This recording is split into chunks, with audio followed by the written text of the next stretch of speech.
नमस्कार दोस्तों, स्वागत है आप सभी दर्शक भाइयों का हमारे YouTube चैनल ज्ञान दर्पण में। मित्रों, आज हम आपके लिए एक ऐसी अद्भुत कथा लेकर आए हैं जिसमें भगवान विष्णु ने बताया है कि वो कौन सी दो बातें हैं जिन्हें मनुष्य समझ जाए तो औलाद पर आई मृत्यु भी टल सकती है। भगवान विष्णु ने स्वयं इस रहस्य को उजागर किया था।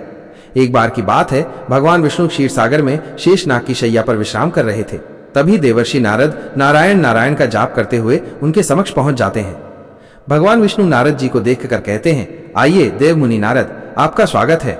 आज आपका किस प्रयोजन से आगमन हुआ है? तब नारद जी कहते हैं, हे प्रभु, मेरे मन में एक प्रश्न उठ रहा था, सो इसी का उत्तर जानने के लिए मैं आपके पास आया हूँ।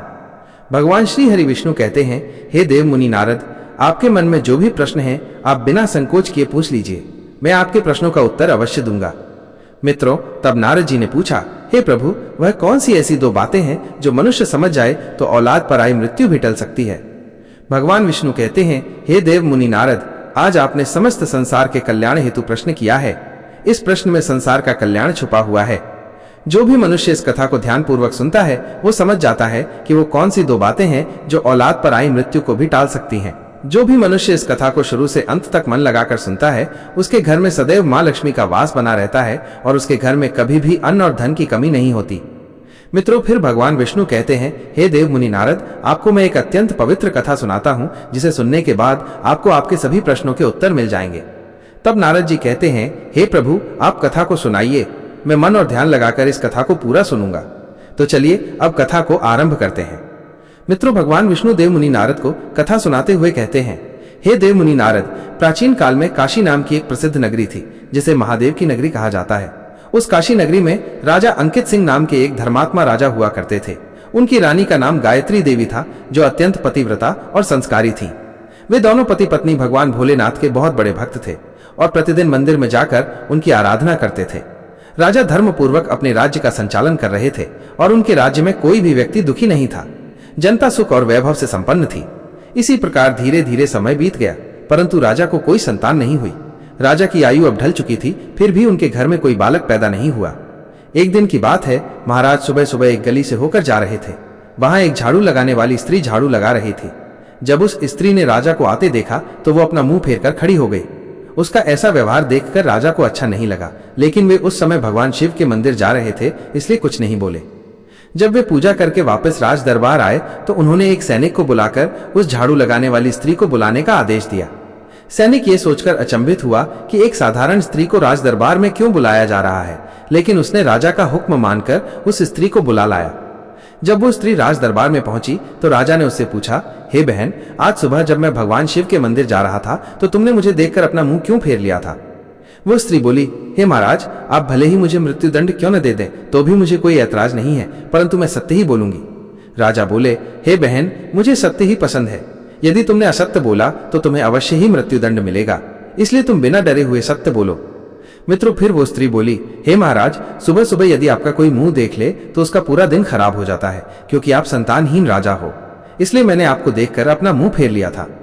राजा अंकित सिंह ये बात सुनकर बड़े अचंभित हुए और मन में विचार करने लगे कि ये स्त्री तो बिल्कुल सही कह रही है।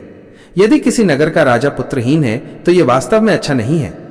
आगे भगवान विष्णु कहते हैं, हे देव मुनि नारद, राजा ने उस झाड़ू लगाने वाली को वापस भिजवा दिया और मन में सोचा कि अब मुझे भगवान शिव के पास जाकर एक पुत्र प्राप्ति यज्ञ करना चाहिए। ऐसा विचार करके राजा अपने महल में आए और रानी से बोले, हे रानी, हमारे नगर के लोगों को हमारा मुंह देखने से बहुत तकलीफ होती है क्योंकि हम संतानहीन हैं। चलिए हम भगवान शिव के दरबार में चलते हैं और उनसे आराधना करेंगे कि वो हमें एक पुत्र प्रदान करें। राजा अंकित सिंह और रानी गायत्री देवी दोनों भगवान शिव के मंदिर में गए और वहां जाकर उन्होंने पुत्र प्राप्ति यज्ञ का आयोजन किया, परंतु यज्ञ के बाद भी कोई संतान उत्पन्न नहीं हुई। राजा का यज्ञ निष्फल हो गया। इधर राजा अंकित सिंह बड़े धैर्यवान थे। वे इस बात से बिल्कुल भी विचलित नहीं हुए। उन्होंने अपने मंत्री से कहा, मंत्री जी, आप मेरी अनुपस्थिति में राज्य का संचालन करो। मैं अब भगवान शिव की कठोर तपस्या करूंगा।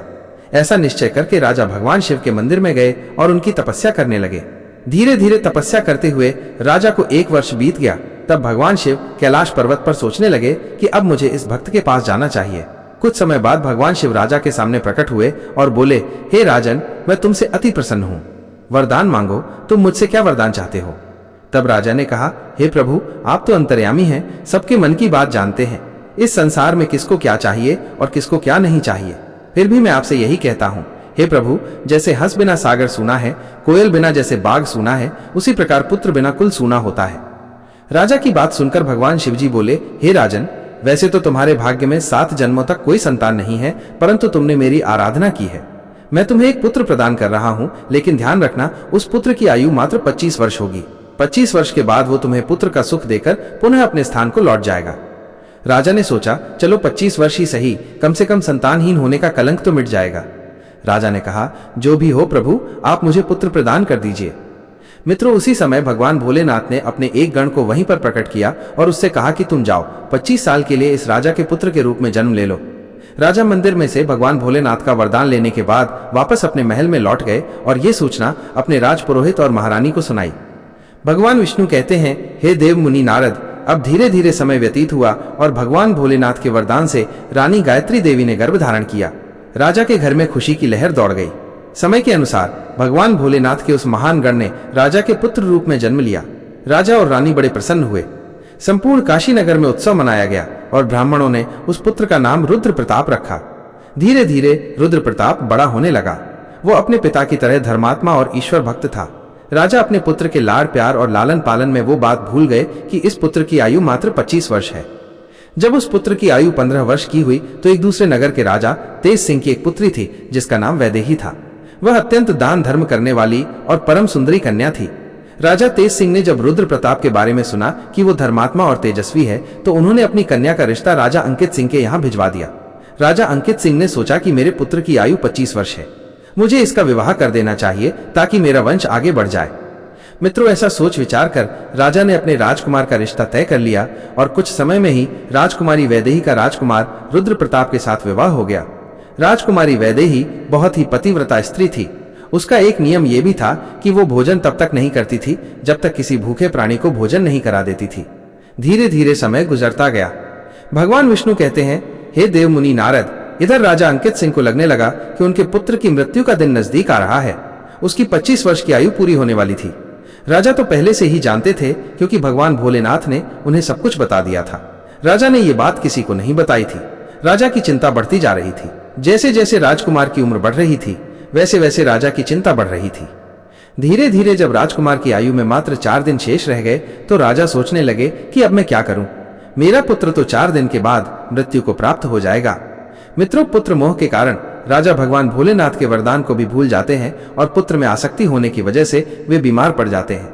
वो अपने पुत्र की मृत्यु की बात किसी को बताकर उन्हें भी चिंता में नहीं डालना चाहते थे। राजा ने भोजन करना छोड़ दिया। इधर जब वो दिन आ गया जिस दिन उनके पुत्र की मृत्यु होने वाली थी, उस दिन राजा सुबह से ही भगवान भोलेनाथ के ध्यान में डूब गए। वे कहने लगे, हे प्रभु, पुत्र के जाने का दुख सहन करने की मुझे शक्ति प्रदान करो। विधि के लिखे को तो कोई नहीं बदल सकता, जो होना है वो तो होकर ही रहेगा। उस दिन भी राजकुमारी वैदेही अपने धर्म कर्म में लगी हुई थी। इधर यमलोक में यमराज ने देखा कि आज राजकुमार रुद्र प्रताप की मृत्यु का दिन है। यमराज ने तुरंत अपने 2 दूतों को आदेश दिया, जाओ, अब से 1 घंटे के बाद तुम्हें राजकुमार रुद्र प्रताप के प्राण उसके शरीर से निकाल कर लाने हैं। तुम उसके प्राण ऐसे नहीं निकाल सकते। तुम्हें एक सर्प के पास जाकर उसे राजकुमार की मृत्यु के लिए प्रेरित करना होगा, क्योंकि उस राजकुमार की मृत्यु सर्प के डसने से ही होगी। यमराज की आज्ञा पाकर दोनों यमदूत राजकुमार रुद्र प्रताप के प्राण लेने के लिए चल दिए। उधर यमराज की माया से प्रेरित होकर एक सर्प राजमहल में प्रवेश कर गया और राजकुमार के बिस्तर के पास आकर बैठ गया। यमदूत राजमहल के द्वार पर खड़े होकर समय पूरा होने का इंतजार करने लगे। वे सोचने लगे कि कब 1 घंटे का समय पूरा होगा और ये नाग राजकुमार को डसेगा ताकि वे उसके प्राणों को लेकर यमलोक जाएं। दोस्तों, इसी समय किसी दूसरे गांव में एक गरीब व्यक्ति रहता था। उसकी एक बेटी थी जिसकी शादी उसने समय पर कर दी थी, परंतु उसका पति जुआ खेलता था और शराब पीता था। इसलिए वो उस गरीब दंपति की पुत्री को हमेशा परेशान करता था। उसकी मारपीट से तंग आकर वो लड़की गर्भवती होने पर अपने पिता के घर चली आती है। उसका पिता बूढ़ा हो चुका था, इसलिए वो भीख मांगकर अपना और अपनी बेटी का पेट भरता था। जब 9 माह का समय पूरा हुआ तो उसकी पुत्री ने एक पुत्र को जन्म दिया। जन्म देने के बाद उसे बहुत तेज भूख लगी और उसे भोजन की आवश्यकता थी। वो अपने पिता से भोजन मांगती है, लेकिन वो बूढ़ा ब्राह्मण भीख मांगने के लिए जाता है पर उसे कोई कुछ नहीं देता। उसकी बेटी भूख से बहुत बेचैन हो रही थी। उसने अपने पिता से कहा, पिताजी, मैं भूख के मारे मरी जा रही हूँ।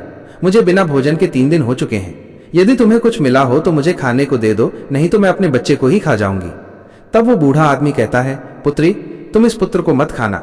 मैं आज काशी नगर के राजा के द्वार पर जाकर कुछ मांगूंगा। यदि कुछ मिला तो मैं तुम्हें लाकर अवश्य दूंगा। मित्रों, ऐसा विचार करके वो बूढ़ा चल देता है। इधर राजकुमार की धर्मपत्नी वैदेही, जो रोजाना गरीबों को भोजन कराती थी, उस दिन महाराज के बीमार होने के कारण अपने पति के लिए भोजन तैयार करके थाल सजाकर रख देती है। तभी वो दीनहीन वृद्ध आदमी उसके द्वार पर पहुंचता है। वैदेही उस बूढ़े को देखकर दया से भर जाती है। बूढ़े आदमी ने उसकी तरफ देखा और कहा, हे बेटी, यदि मुझे इस समय कुछ भोजन मिल जाए तो तुम्हारा बड़ा एहसान होगा। रानी ने सोचा कि यह भोजन मैंने अपने पति के लिए बनाया है, लेकिन मेरे पति तो अभी आए नहीं हैं।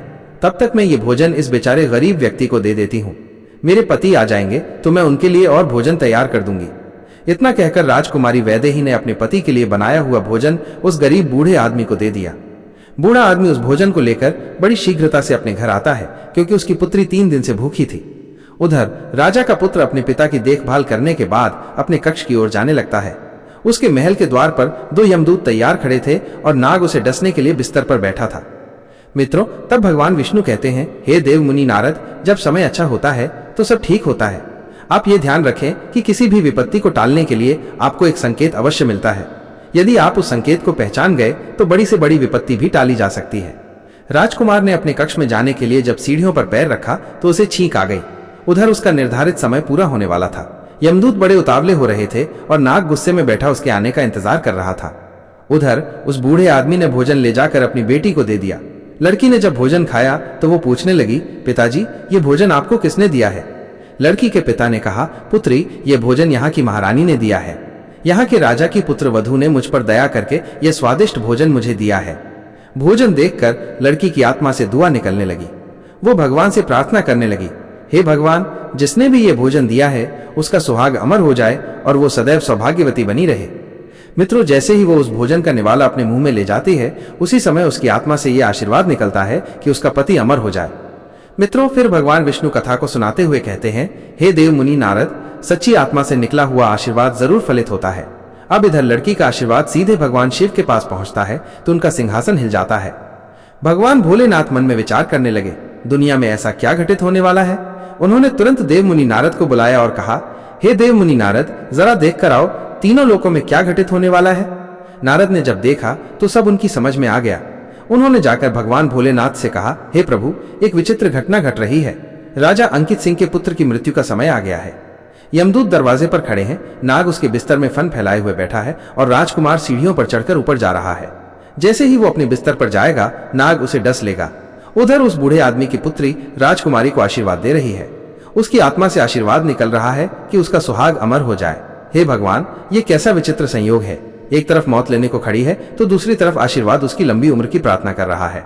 अब तो दान की शक्ति और मौत में टक्कर हो गई। नारद बोले, प्रभु, इसमें क्या होगा? भगवान भोलेनाथ बोले, हे देव मुनि नारद, जो विधाता ने निश्चित कर दिया है वही होगा। देखते रहिए, सब अच्छा ही होगा। जब शाप लगता है तो आशीर्वाद भी लगता है। राजकुमार और नाग के बीच में आशीर्वाद आकर खड़ा हो गया। राजकुमारी का दान मृत्यु को आगे नहीं बढ़ने दे रहा था। यमदूत उस दान की शक्ति से कहने लगे कि तुम यहां से लौट जाओ, हमें हमारा काम करने दो, हम इसके प्राण लेकर जाएंगे। मित्रों, अब दान की शक्ति और उस लड़की का आशीर्वाद कहने लगा, कभी नहीं, ऐसा कभी नहीं होगा कि हमारे होते हुए तुम इस राजकुमार के प्राणों का हरण कर लो। अब तो दोनों में बहस आरंभ हो गई और फिर युद्ध शुरू हो गया। दान की शक्ति ने उन यमदूतों को आगे बढ़ने से रोक दिया। यमदूत हारकर यमलोक को चले गए। दूतों ने जाकर यमराज से कहा, महाराज, ये कैसी विडंबना है। यमराज ने कहा, तुम लोग खाली कैसे आ गए? तुम्हें तो राजकुमार रुद्र प्रताप के प्राण लेने भेजा था। तब यमदूत कहते हैं, हे स्वामी, उसके प्राणों को लाने में 2 बड़ी बाधाएं बीच में खड़ी हैं। उनके आगे हमारा कोई जोर नहीं चल पाया। यमराज ने कहा, ऐसी कौन सी बाधाएं हैं जो मृत्यु के मार्ग में रोड़ा बन रही हैं? दोनों यमदूतों ने बताया, हे स्वामी, एक तो दान की शक्ति है, दूसरी आशीर्वाद की शक्ति।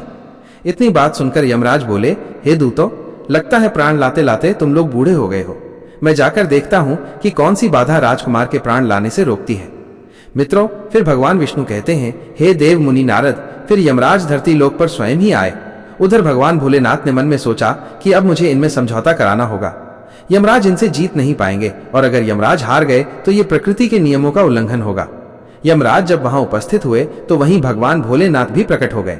यमराज ने भगवान भोलेनाथ को देखकर उनके चरणों में प्रणाम किया।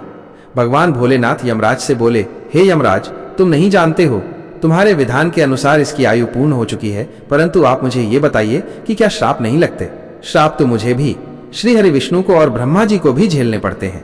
क्या तुमने श्राप के कारण मृत्युलोक में जन्म नहीं लिया था? बताओ तुमने क्यों अवतार धारण किया था? यमराज कहने लगे, हे भगवान, वो तो मुझे ऋषि के श्राप का मान रखना था। तो भगवान भोलेनाथ बोले, जब तुम एक श्राप का मान रख सकते हो तो उसी तरह से किसी की आत्मा से निकलने वाले आशीर्वाद का भी मान रख सकते हो। उसे आप कैसे निष्फल कर सकते हो? यमराज भगवान भोलेनाथ से बोले, हे प्रभु, अब इसका उपाय आप ही कीजिए, मैं क्या कर सकता हूं? तो भगवान भोलेनाथ यमराज से बोले, आप इस राजकुमार की आयु 110 वर्ष कर दीजिए और 110 वर्ष के बाद इसको आप ले जाना। यह शक्ति के आशीर्वाद और दान के कारण मृत्यु के योग्य नहीं रहा है, इसने मृत्यु को जीत लिया है। मित्रों, भगवान भोलेनाथ के कहने पर यमराज ने प्रकृति के नियमों में परिवर्तन कर दिया और राजकुमार रुद्र प्रताप की आयु को बढ़ाकर 110 वर्ष कर दिया। उसके बाद यमराज यमलोक को वापस लौट गए। इधर राजकुमार रुद्र प्रताप की आयु 110 वर्ष की हो जाती है। मित्रों, भगवान विष्णु कहते हैं, हे देव मुनि नारद, इस प्रकार से एक भूखे को भोजन दान देने पर राजा की औलाद पर आई मृत्यु भी टल गई। इसीलिए तो मनुष्य के अच्छे कर्म, दया भाव और दीनहीनों की सेवा मृत्यु को भी टालने का सामर्थ्य रखते हैं। भगवान विष्णु द्वारा बताए गए 2 रहस्य। मित्रों, इस कथा के माध्यम से हमें पता चलता है कि वो 2 बातें कौन सी हैं जो औलाद पर आई मृत्यु को भी टाल सकती हैं। 1. सुपात्र को दिया गया दान। यदि मनुष्य सुपात्र को दान देता है तो उस दान के सामने मौत भी पराजित हो जाती है। जब राजकुमारी वैदेही ने एक भूखी स्त्री को भोजन दिया तो वो दान इतना शक्तिशाली था कि उसने मृत्यु को आगे बढ़ने से रोक दिया। 2. सच्ची आत्मा से निकला आशीर्वाद। जब उस भूखी स्त्री ने पेट भरकर भोजन किया तो उसकी आत्मा से निकला सच्चा आशीर्वाद, जिसमें कोई स्वार्थ नहीं था, मृत्यु पर भारी पड़ गया। यह आशीर्वाद राजकुमार की ढाल बन गया। मित्रों, ये दोनों बातें मनुष्य के कर्मों में समाहित हैं। जब हम निस्वार्थ भाव से किसी की मदद करते हैं और बदले में मिली दुआओं को महत्व देते हैं तो बड़े से बड़ा संकट भी टल जाता है। मित्रों, आशा करते हैं कि आप लोगों को भी पता चल गया होगा कि वो कौन सी 2 बातें हैं जो औलाद पर आई मृत्यु को भी टालने की शक्ति रखती हैं। अगर ये कथा आप लोगों को पसंद आई हो तो कमेंट बॉक्स में जय श्री हरि विष्णु अवश्य लिखिएगा। वीडियो को लाइक करके चैनल ज्ञान दर्पण को सब्सक्राइब करके बेल आइकन को ऑल पर प्रेस कर लीजिए, जिससे आप सभी लोग हमारी प्राचीन कथाओं और कहानियों से जुड़े रहें। वीडियो को पूरा देखने के लिए आप सभी लोगों का बहुत बहुत धन्यवाद। हर हर महादेव।